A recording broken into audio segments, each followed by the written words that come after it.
Hello, and welcome to my channel. I'm Mandi Grace, author of 10 novels so far. Welcome to whatever today's video is.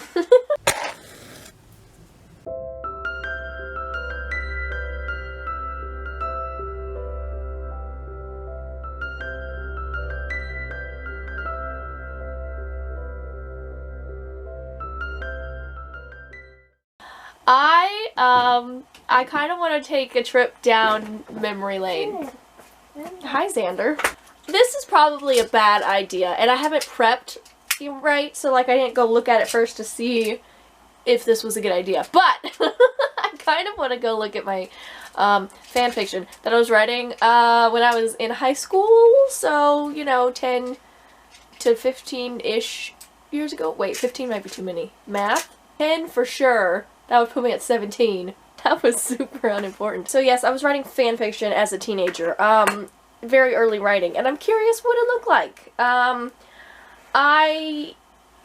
don't know. It wasn't really the first stuff that I ever wrote. The first stuff that I wrote would be things like, Who's a Banana? I wrote that when I was, I don't know, 15 or something. African Grace, this like self-insert missionary story that I wrote from the ages of 12 to 14 or thereabouts. That was my earliest writing. We could look at that too, or not. Anyway, but I thought I'd pull up my fan fiction from high school and see what that looked like. First of all, I need to get my fan fiction books. Might be some of those as well. Honestly, I don't remember. Which one is this? Oh, this is the How to Train Your Dragon one. This one's the best, for sure. I figured out literally every person who lived on Burke. Literally all of them. All 200 and how many ever it was. Literally all of them. Look, okay, so it has their name, right? Whoever they are. There's a whole bunch of Ingermans up here. Let's look at the Ingermans. Okay, bunch of Ingermans. I crossed her out because she died in a dragon attack. Anyway, bunch of Ingermans, who they're married to, who they're the parent of, and what they do on the island. I was obsessed. The elderly on Burke. That's not actually the fan fiction that I thought that I was looking at. I also have, let's see, this section I think is the Tolkien experience. Oh, these are comments! I wrote comments from the fan fiction to make myself feel better. Because... Oh, hello. That's not fan fiction at all. That's one of my books. Is this my... No, that's the fan fiction. This is my fellowship. Which includes the Pevensies. Don't ask why. What's it say? King...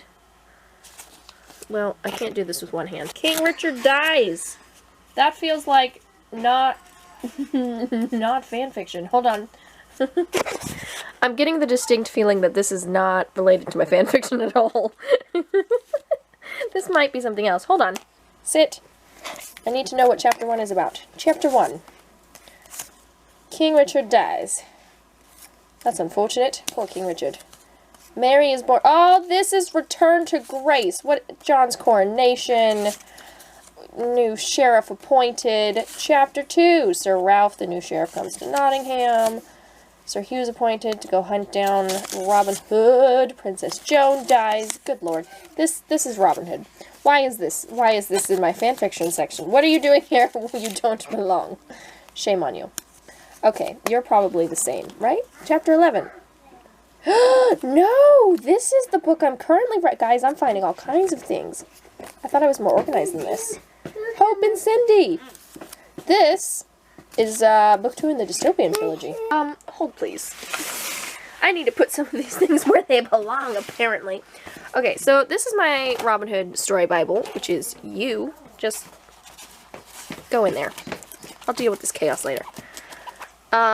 You are Hope and Cindy. Crikeys, I don't know what to... Okay. What are you? This is my fanfiction. I feel better. You belong. You don't. What are you? This is far more chaotic than I thought it was going to be. This is notes that I took, apparently, on something? Stiff phrasing. What is this? I have no idea. You go over there. Okay, more of my elves, I think. Go over there.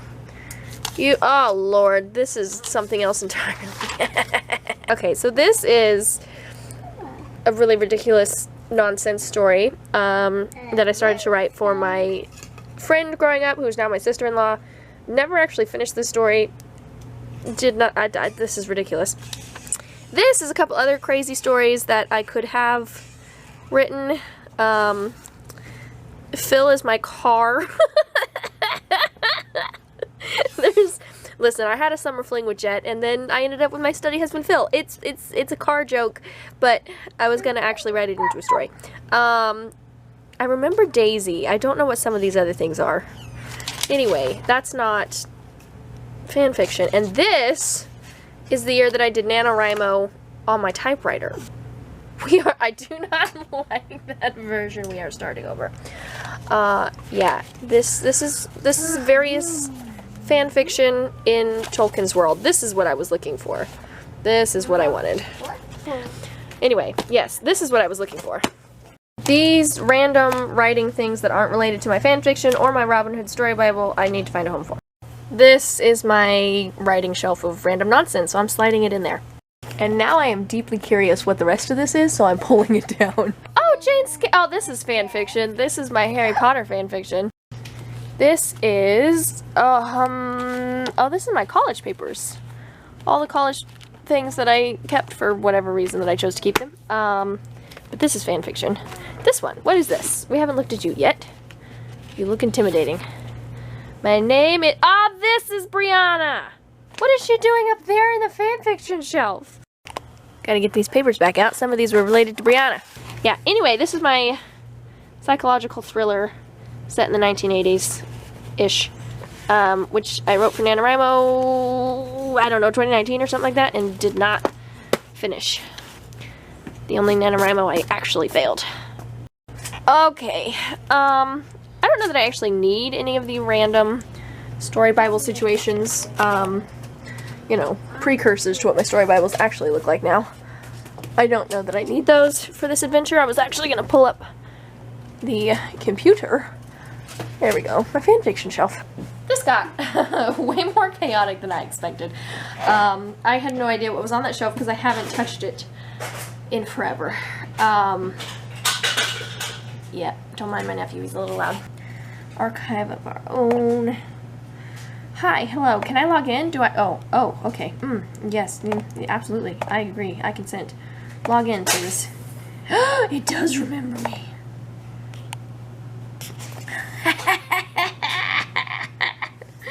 Oh no, oh no, oh no, I don't know where to begin. Okay, works.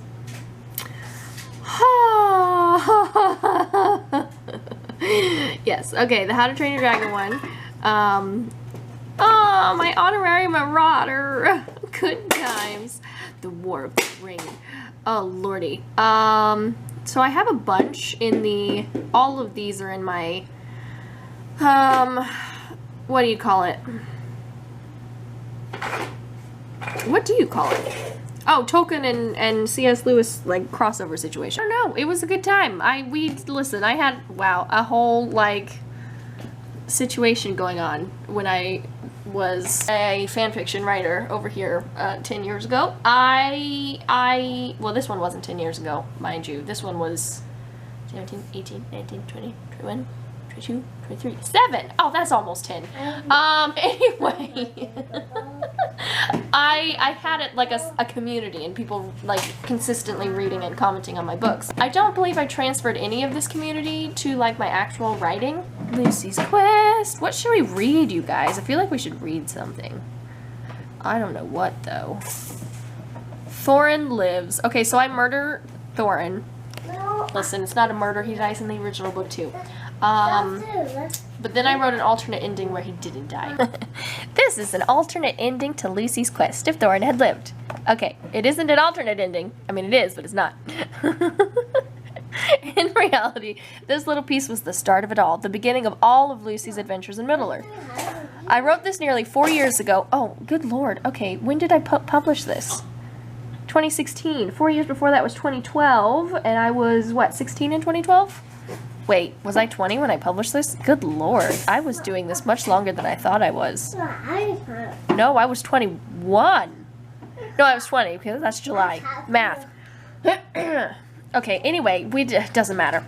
Literally doesn't matter. Sorry, I got distracted by math. I wrote this nearly 4 years ago, after the first time I had watched The Hobbit: An Unexpected Journey. This is too funny. I don't remember this. I went home that night and this idea just kept coming to me. The idea of Lucy Pevensey being in Middle-earth, caught between two royal princes who both loved her dear. Oh, good lord. So that night I wrote this scene. I haven't touched it since then because I am sentimental to a fault. So I apologize if the writing is terrible. Oh, it will be. This was the very first thing I ever wrote about Lucy in Middle-earth. I think you said that already. And now that I've finally gone back and written the whole story, I felt it was time to publish this. However, the story changed drastically from my ideas that night. So this piece no longer fit in the real quote-unquote story. So I'm publishing it as an alternate ending. I think I'm done talking now. Enjoy, and tell me if you prefer this original idea or how it ended up in Lucy's quest, because I'm truly curious. Or you can tell me you hate both versions and I'm okay with that too. Oh, and one more thing. As in my other stories, dialogue enclosed in asterisks is spoken in Sindarin, and reading is hard. I also have dialogue enclosed in the number sign, which is spoken in I don't know. Listen, I used to be obsessed with this. I'm not anymore. My brain has deleted everything about Tolkien's world. None of it is left in my brain. Anyway, okay, I'm actually done talking now. Here we go. Something I wrote when I was, what did I say, 16? So this would have been before I wrote... This would have been before I wrote Lucy's Legend. This was the beginning of my writing career. I mean, I had African Grace before that. But anyway, focused. Some of my earliest writing. Get excited. Thorin stared into the disturbingly blue eyes of his opponent. I'm sorry, I'm focused. He could hear the screams of the wounded and dying down below before the gates of Erebor, but they seemed far away from where he stood on Raven Hill. He was alone. This is like straight from the movie. Okay.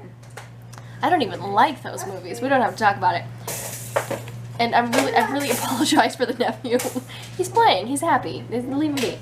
Azog took another swing at him and Thorin ducked under the mace. He felt the wind it created blow his hair back from his face. As the minutes passed, Azog and Thorin circled round and round, Thorin unable to get a single blow in as he was constantly moving out of the path of Azog's mace. Thorin grew more and more tired. That is all one sentence with a whole bunch of commas.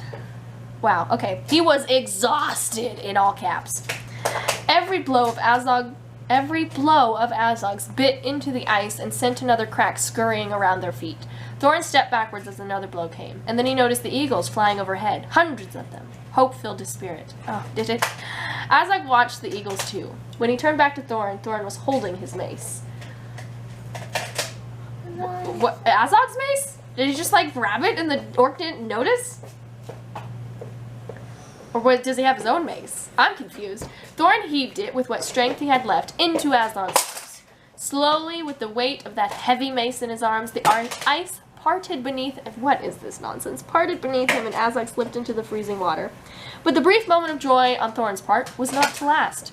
For a moment later, as he watched Azog float... This is literally straight from the movie. Floating under the ice, all the years of hatred and revenge began to melt from his shoulders in relief. Azog opened his eyes, and reaching straight through the ice, he stabbed Thorin's foot, pinning him to the spot.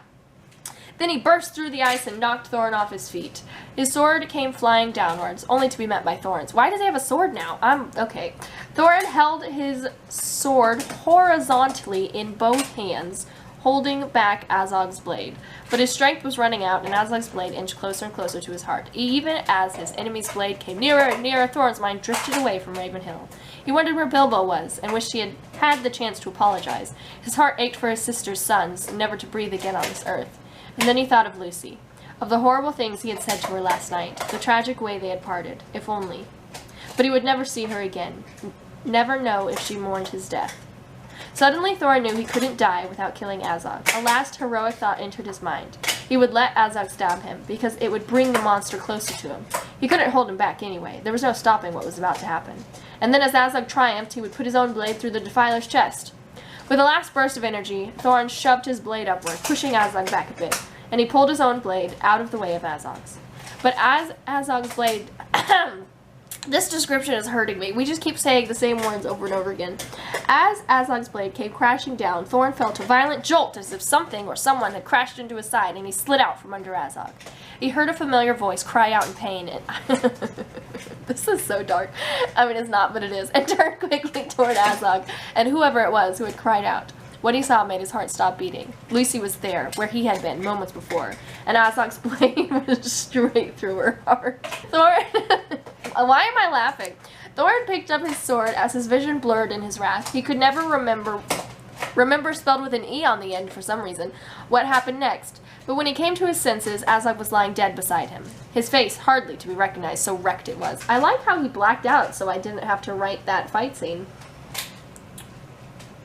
Pathetic. Thorin slid off his defeated opponent and turned to Lucy, lying nearby. The blood upon her breast was a steadily increasing stain. Ugh! At least we had some description there, you guys. Lucy... Stop laughing. Okay. Thorin knelt beside her and pulled her into his lap. She was gasping for air, but she opened her eyes and reached a feeble hand out to touch his cheek. You're alive. Yes, I'm alive. Thorin felt his heart begin to fail him. And you're going to live too. Lucy closed her eyes, and a sad smile crossed her face. You're safe, she whispered. That's all that matters to me. Okay. Thorin shook his head, tears pushing at the back of his eyes. You'll be fine. The elves will heal you. Lucy opened her eyes again. I don't think they can. Her voice was soft, barely a whisper. I would whisper it, but you would not hear me over Xander's playing. Don't leave, Lucy, Thorin choked out. I'm sorry, I didn't mean what I said. This is longer than I thought it was.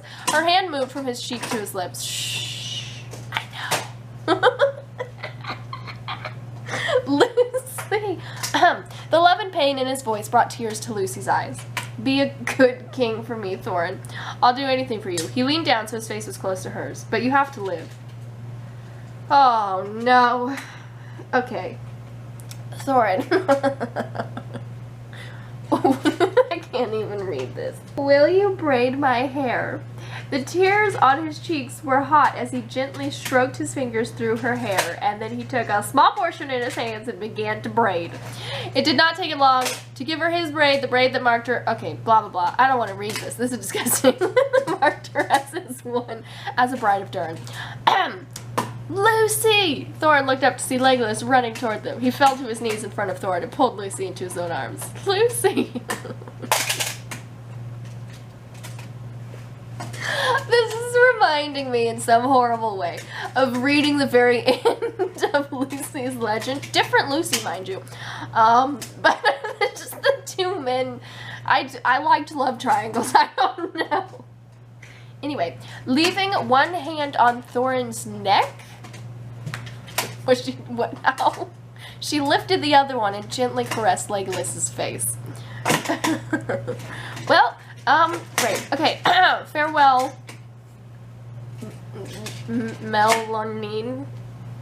Trying to remember how this is pronounced. It's written in the other language, so I have to, yes, I think that was it. Please don't hate him. That part is in asterisk, because I didn't actually know the words of the Elvish language, so you know, this part. It's just like, just read that as if it's Elvish. Anyway, and then running towards Thorin, no, turning, she's not running, she's dying. Turning towards Thorin, she whispered, I love you. Poor Legolas, all he gets is a, don't hate this dude. It was the last thing she ever said. Thorin lowered his head until his forehead was touching hers. Why would you say it like that? No more than I love you. That part is in Dwarvish, by the way. He placed a gentle kiss on her still lips and then closed his eyes, willing the world to stop. I would like this to stop. Legolas brushed some stray hair out of Lucy's face and placed his own kiss upon her forehead. Wait, we're not done yet. In Elvish, how can I not hate him for this, my Lucy? Down below, the battle was nearly over. Victory was at hand, and many felt a rush of joy. But the joy of all those people was far, far outweighed by the grief of one dwarf and one elf who leaned over the body of one amazing human who was no more. Might have been a little obsessed. Let's see, there's 6 comments. Shall we read them? Oh my gosh. Comment 1. Oh goddess, this, I have no words. Oh my gosh. It wasn't that good, you guys. Comment 2. No. Period.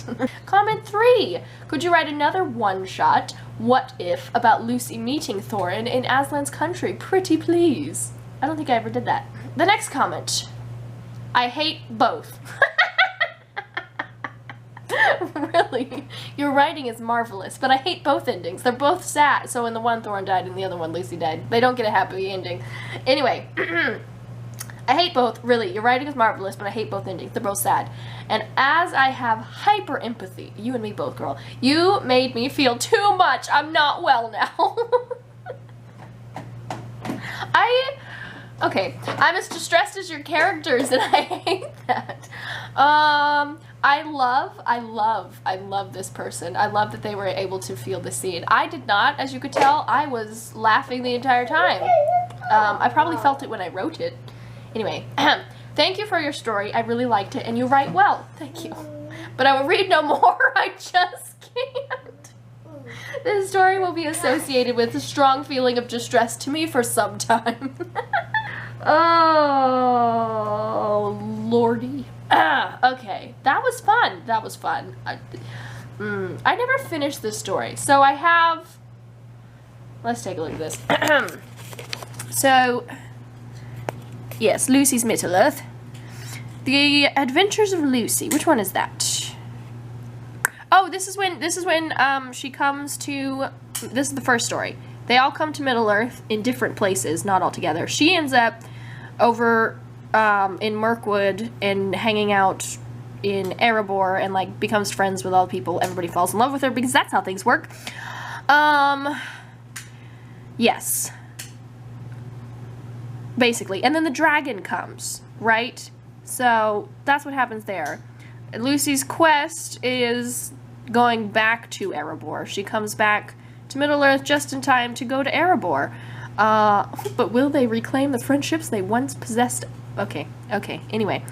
My Father's World is a completely different story about, oh, this story is about an elf that ended up in this world, right? It has a family there, whatever. And then his kids, or her kids, I can't remember which parent was the elf. Either way, the kids, or maybe they weren't elves. No, they were related to, like, Aragorn. I don't know. Anyway, my camera decided to talk too long. Anyway, whatever they were, they had a family in our world. And then the kids, who never believed their parents' epic stories, end up in Middle-earth. And are like, oh snap, it was all true. And they do end up, these characters interact with Lucy a little bit. I don't think I ever finished their story either. Anyway, new adventures. This one is when I decided to throw How to Train Your Dragon into the middle of all of this chaos. The dragon people show up in the fight against the dragon, I believe. The Battle of 5 Armies, like, that's where they end up. Lucy's Cordial. This is just a cute little scene. I let Keely live. Keely lived and became the king. And this is something he did for her. Go back. And then the War of the Ring, which I never finished. Tragedy. Wait, what's this one? This one was actually, so there's an elf that Lucy hangs out with that actually had much better chemistry with her than Legolas or Thorin, and I and also several people who read my fanfiction were like, that should have been the love story, except he got eaten by Smaug. So, this story is like a fanfiction of my fanfiction. If he hadn't died, would Lucy have fallen in love with him? And obviously we just read The Thorn Lives. That was, yeah, there's a lot going on here. How far did I get in the War of the Ring, quote-unquote? As they traveled under the shadow of the misty mountains on their way to Moria, Lucy thought back to the last time she had been traveling on this side of Middle-earth so many years ago, before the quest to retake Erebor, back during her first visit to Middle-earth, when she, Legolas, and several others had gone in search of the exiled dwarves. The memories of wandering for so many years, and then the war with the orcs before they finally settled in the Blue Mountains, were keeping Lucy... I forgot that is what I wrote. We're keeping Lucy company as the fellowship picked their way across the snowy landscape. She and Thorin had been almost happy back then, despite being in exile. I don't remember this at all. There hadn't been anything clouding their friendship. Lucy idly wondered if she'd missed Thorin more or less if he died while they were still on good terms. What kind of a question is that? It was true they had mended things just before he died, but a deathbed confession and offering of forgiveness wasn't nearly as satisfying as years of solid friendship. The night before that fateful battle was what was passing through Lucy's mind now. She could still feel the sting of Thorin's fist against her face, feel herself flying through the air, crashing into the stone floor in Erebor. A burst of anger coursed through Lucy, surprising her. But why shouldn't she be angry? He'd hurt her physically, emotionally, psychologically. Why exactly had she forgiven him? He was a... That sentence doesn't end. Lucy jumped when she felt a hand on her arm, immediately reaching for her sword. Easy, Calad. Calad? I don't know. It's Elvish. Legolas said softly. I don't know why I'm reading this chapter to you, but it's the last thing that I wrote, I think, in my fanfiction. So here we are. Lucy glanced around. The fellowship was spread out in front and behind her. They were walking through the foothills of the Misty Mountains. The mountains themselves towering over them on their right. On the right? Where are they going? How? But that... Now I'm confused. What side of the mountains are we on? I don't know. The wrong side. Okay. Sorry. Snow covered the ground, but for once it wasn't falling. It was a clear, bright day. The air, I can't read, crisp and cool. Lucy shuddered as a chill beyond the mere weather passed over her. Legolas wrapped his arm around her shoulders. Only a few more hours, Lucy, and then it will be someone else's turn to carry the ring. Oh, that's right! I had them do it like a Harry Potter Horcrux thing, except I hadn't read Harry Potter when I was reading this, so I don't know why I thought to do this. But they were definitely passing it around so that not one person became addicted, they all did. No, actually it was, you know, share the load. Anyway, the ring. Lucy sighed. What were you thinking about? You looked disturbed before I brought you out of your reverie. I was thinking about Thorin. I was angry. Just remembering what happened, I was getting angry. Angrier, I think, than I even felt at the time. Were you? That wasn't a lot of anger, girlfriend. The ring will have that effect. Yes, but it doesn't create those negative emotions. I can do it. You can do it. It doesn't create those negative emotions, Legolas. That's the part that worries me. It doesn't create them. It simply exploits them. Which means as much as I have tried to forgive and move on, I'm apparently still harboring some bitterness over everything. Wait, reading is hard. Over how everything transpired. You will feel better once you no longer have the ring. I believe you are not feeling harbored anger over past events, but rather the memory of the anger you felt at the time. Ahem. That's complicated, Legolas. You were upset then, and the ring drudged up those old memories. I just don't want to be that person who holds on to grudges, especially of a deceased person. And Thorin and I made up. We were okay before he died. Sort of. I mean, it all happened so fast. Think of something else, Lucy, Legolas suggested. We're almost to the gates of Moria. You'll see Balin again after so many years. Lucy grinned. I wonder what he'd been doing. Why would you be talking in the past tense in a conversation? I wonder what he'd been doing in Moria all these years. Now it's an S, okay, whatever. Why has he been too busy to contact Keeley and the rest of Erebor? I do not know. I hope it is simply an oversight, and something isn't seriously wrong. Legolas paused in his walking and glanced over at his friend. Her dour expression made him sigh. That was not the best topic of conversation, it seems. Let me try again. Think about Narnia. Lucy smiled. I'm sorry I'm being so negative today. I blame the ring. That seems reasonable to me, Lucy laughed. It was early in the morning when they came upon the small lake that lay before the gates of Moria. The sun may have risen on the east side of the Misty Mountains, but here to the west... But if you're walking to the south, and the mountains... They're not to the right side of you. Okay, I'm sorry. Directions are hard. The sun may have... Blah, blah, whatever. Here to the west, directly in the shadow of the mountains, it was still dark. Snow dusted the ground. Snow dusted the ground. Too many articles. A thin layer of ice was across the top of the lake. This lake didn't used to be here, Lucy said thoughtfully, as the fellowship walked along the thin path between the mountain and the lake. It looks like it's been here a while, Kel commented. I don't know who Kel is. Well, it has been a good long while since Lucy was in Middle-earth, Boromir said. Oh, hi, we know who that is. Where's the gates into Moria? Pippin asked forlornly. No, I said that too happily. Where's the gates into Moria? I can't act. He was staring at the rock face beside them. It was smooth, without a crack in it. Dwarven doors are incredibly hard to find once concealed, Gimli replied smugly. Well, that isn't going to be very useful quality if we can't find it, Frodo said. We'll find it, Gandalf said, running his hand along the surface of the stone. What if we don't? Pippin asked, sitting down and watching Gandalf. What if this is it? We can't get into Moria. We couldn't go over the mountain. The quest just died. Glorfindel? Ah, Glorfindel. I forgot that okay. Who had been watching Gandalf with an amused expression on his face, turned sharply to fix Pippin with a piercing gaze. Our quest has not died, young hobbit. Where has your eternal optimism gone? Pippin returned Glorfindel's stare. I don't know. Pippin rubbed his hand over his face and then grinned. Merry had plopped down beside him, and suddenly Pippin elbowed him in the ribs. Look at me. I'm as grim as Aragorn and as humorless as Gandalf. This ring certainly does do Wait, what? This ring certainly does do odd things to a person. And I've only had it since we got up this morning. Poor Pippin.